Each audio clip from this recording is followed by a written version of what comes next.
بسم اللہ الرحمن الرحیم۔ السلام علیکم دوستو، میں قاسم رضا اپنا یوٹیوب چینل اسلامی بکس لور کے ساتھ حاضر خدمت ہے۔ اگر آپ میرے چینل پر نئے ہیں تو میرے چینل کو سبسکرائب کریں، لائک کریں اور بیل آئیکن کو پریس کریں تاکہ آنے والی ویڈیو آپ تک پہنچ سکے۔ تو چلتے ہیں ویڈیو کی طرف۔ آج کا ٹاپک رسول کریم صلی اللہ علیہ وآلہ وسلم کے دادا کا سایہ شفقت۔ بوڑھے عبد المطلب اپنے پوتے کو لے کر مکہ پہنچے۔ ان کا دل اپنے اس یتیم پوتے کی محبت و شفقت کے جذبات سے لبریز تھا۔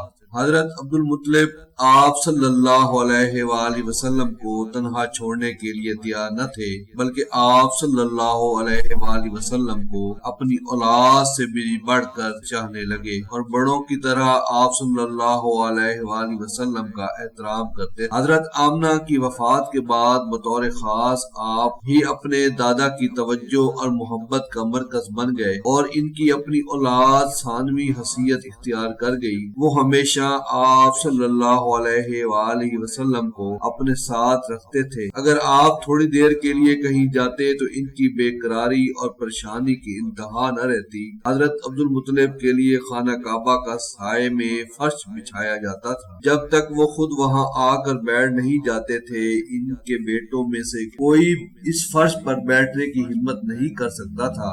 ان کے بیٹھ جانے کے بعد بھی ان کے بیٹے والد کے احترام کی وجہ سے فرش پر نہیں بیٹھ بلکہ ان کے آس پاس بیٹھتے تھے۔ لیکن رسول کریم صلی اللہ علیہ وآلہ وسلم تشریف لاتے تو فرش ہی پر بیٹھ جاتے۔ ابھی آپ صلی اللہ علیہ وآلہ وسلم کم عمر بچے تھے۔ آپ کے چچا حضرات آپ کو پکڑ کر اتار دیتے، لیکن جب حضرت انہیں ایسا کرتے دیکھتے تو فرماتے، میرے اس بیٹے کو چھوڑ دو، واللہ کی شان ہی نرالی ہے۔ پھر انہیں اپنے ساتھ اپنے فرش پر بٹھا لیتے، اپنے ہاتھ سے پیٹھ سہلاتے اور ان کی نقل و حرکت دیکھ کر خوش ہوتے۔ پیار اور شفقت محبت کی اس مانوس فضا میں 2 سال بیت گئے۔ اس وقت حضرت عبد المطلب کی عمر 82 سال ہو چکی تھی۔ زندگی کا کوئی بھروسہ نہ تھا، کسی وقت بھی موت کا بلاوا آ سکتا تھا۔ انہیں سب سے زیادہ سیدنا محمد صلی اللہ علیہ وآلہ وسلم کی فکر تھی،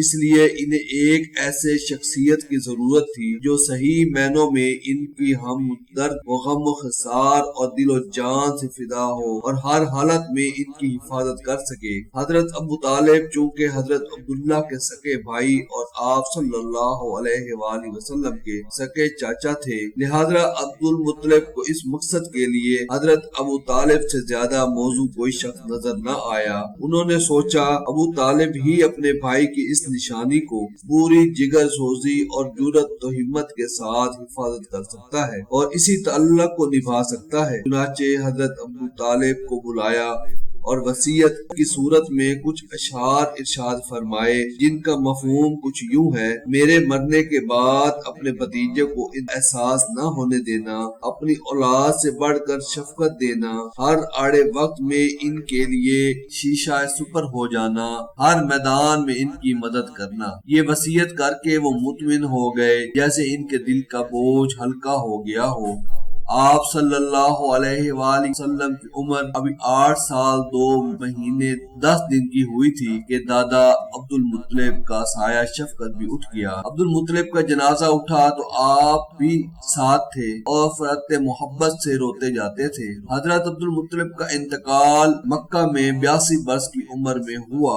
آپ کی قبر جنت المعلی کے احاطے میں واقع ہے، جہاں رسول کریم صلی اللہ علیہ وآلہ وسلم کے تمام اجداد کی قبریں ہیں۔ والسلام۔